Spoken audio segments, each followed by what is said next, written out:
Olá pessoal, muito bom dia, está começando mais um Bom Dia Mercado aqui no YouTube. Para vocês que acompanham o meu trabalho por aqui pelo Telegram, estou aqui para fazer o meu planejamento para essa terça-feira, dia 13 de julho, para jogos da Libertadores, Sul-Americana e um jogo do Campeonato Brasileiro. O Bom Dia Mercado não é um vídeo de palpites, eu faço aqui a filtragem em cima dos jogos que eu pretendo trabalhar e crio os meus cenários para tentar aplicar as metodologias que eu tenho validado. Tá? Obviamente eu convido você a participar aqui nos comentários com o planejamento de vocês, com os métodos de vocês, para que a gente possa somar força e trabalhar aí nesses jogos da melhor maneira possível, tá bom? Vou convidar você também a me acompanhar lá pelo Telegram, vou sempre deixar o link aqui embaixo, caso você queira acompanhar o meu trabalho um pouco mais de perto, tá bom? Então vamos falar desses jogos dessa terça-feira. Vou começar com Boca Juniors e Atlético Mineiro. Mod do Boca a 2,64, sem os gaps aqui, e a odd do Galo a 3,20. Eu consigo entender essa cotação um pouco mais baixa do Boca. Algumas pessoas podem estranhar, é fácil, né? A gente estranhar isso aqui porque a gente vem acompanhando, obviamente, muito mais jogos do Galo do que do Boca, né? O que a gente tem de informação?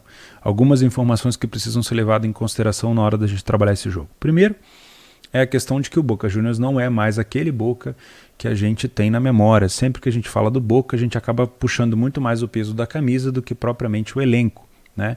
O Boca já não conta com muitos jogadores daqueles que a gente temia, tá?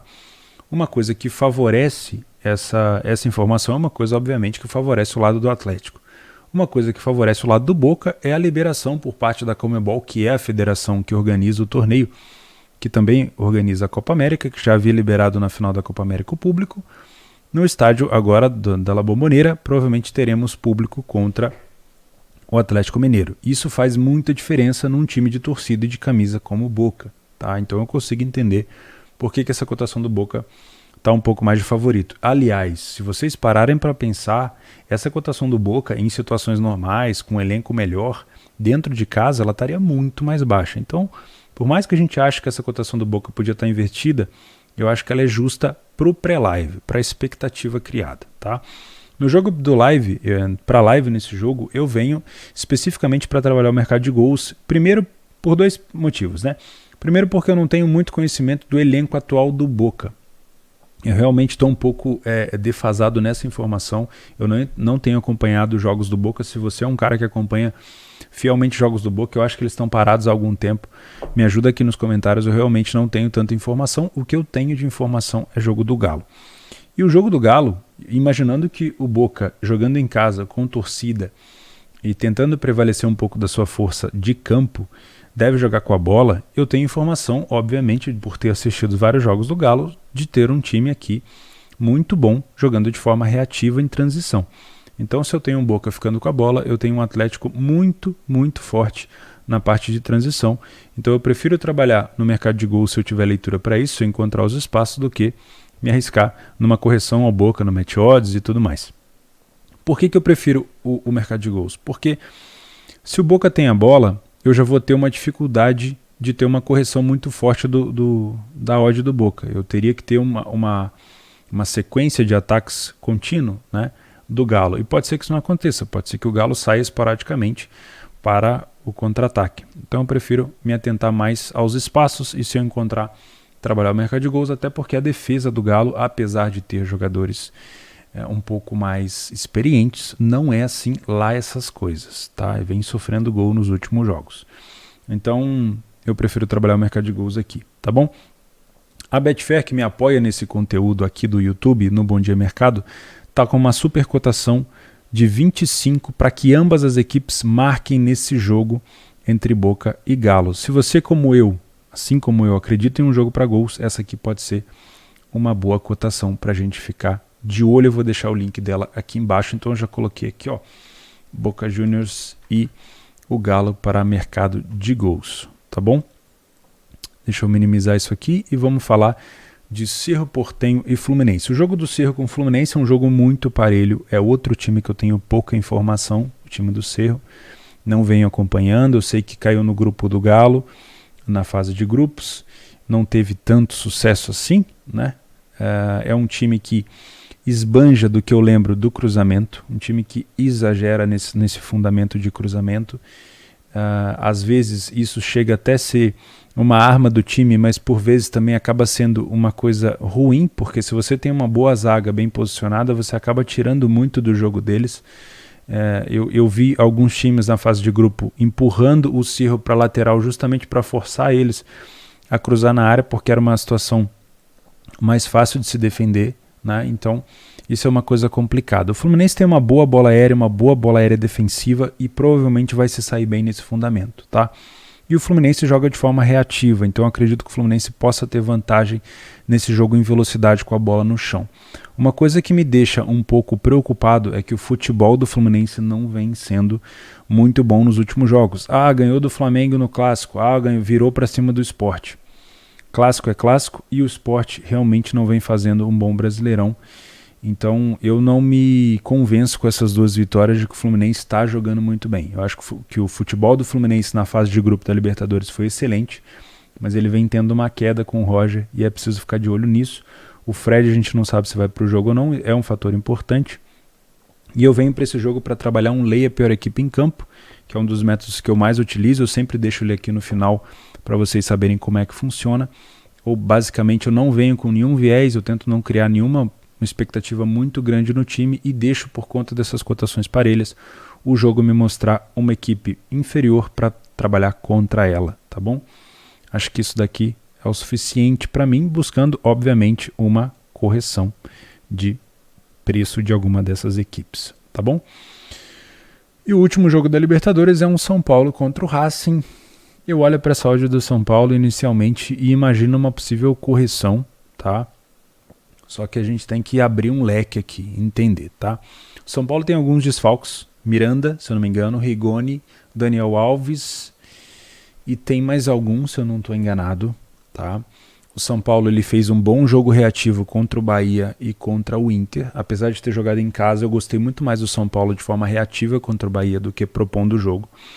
Então, para eu ter essa cotação do São Paulo de 1,83, um favoritismo se confirmando, nem que seja para não entrar em back, mas só para essa odd estabilizar, eu preciso de um São Paulo jogando bem com a posse, não dando espaço para o Racing contra-atacar e recuperando todas as segundas bolas possíveis, tá?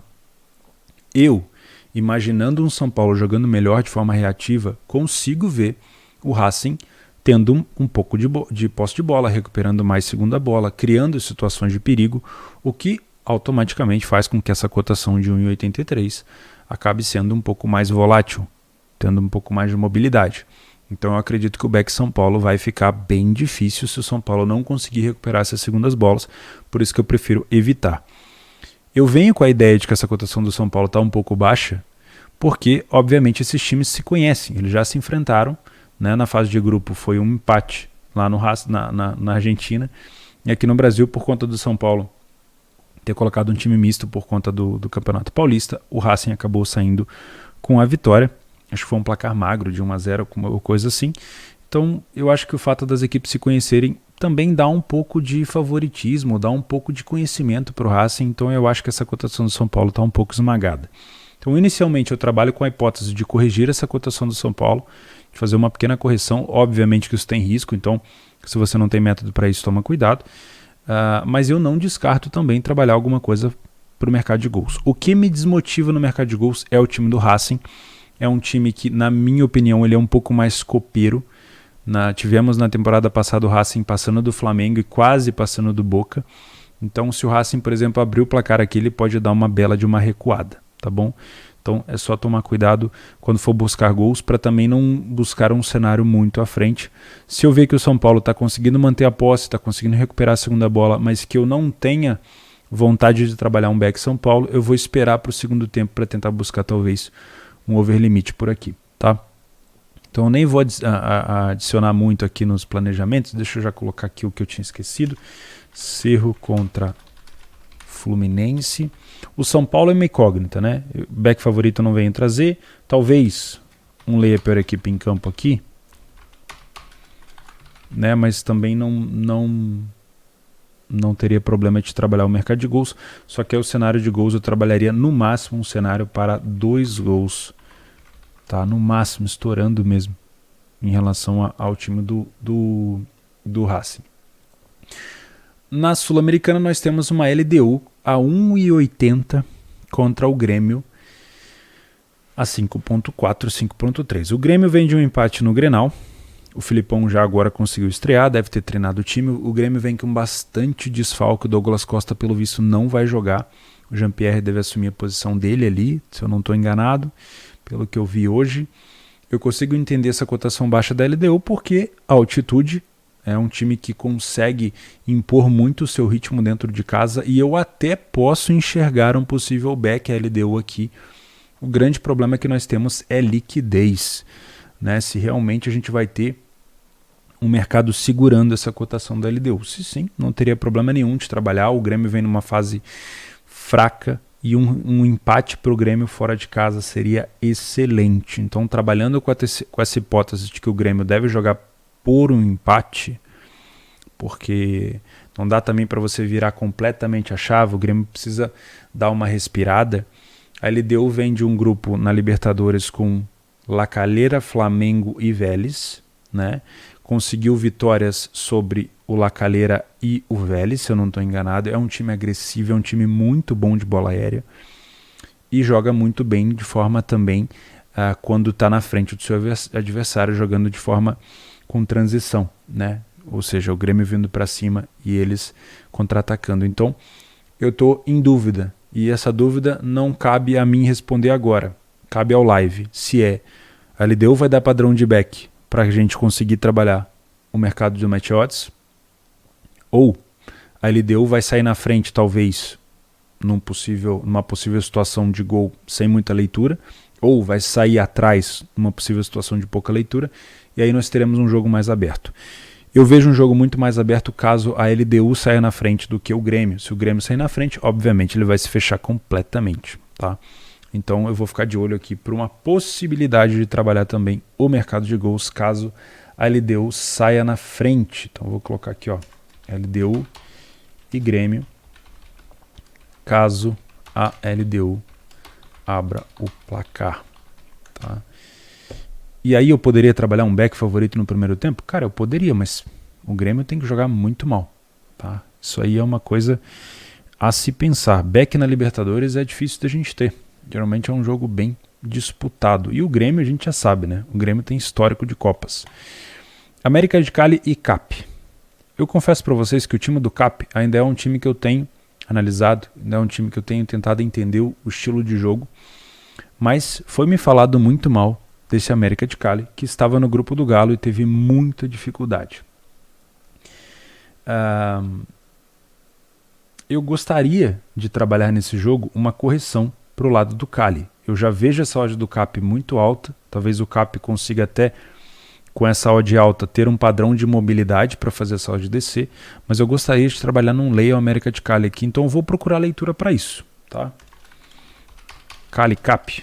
Vou procurar leitura para estar contra o América de Cali, ou seja, contra, na minha opinião, a possível pior equipe em campo, a não ser que as coisas realmente mudem, que o CAP entre muito mal, que o América de Cali coloque o CAP em lay, e aí eu trabalharia no lay a pior equipe em campo para o lado do CAP, mas ficaria de olho nas transições ofensivas do CAP, de velocidade, são muito boas, finalização de fora da área do CAP é muito bom, e bola aérea do CAP também é excepcional. Ficar de olho nisso. Para mim, o CAP ele deveria ser um pouco mais favorito do que o mercado está dizendo para a gente aqui, com essa odd de 2,50.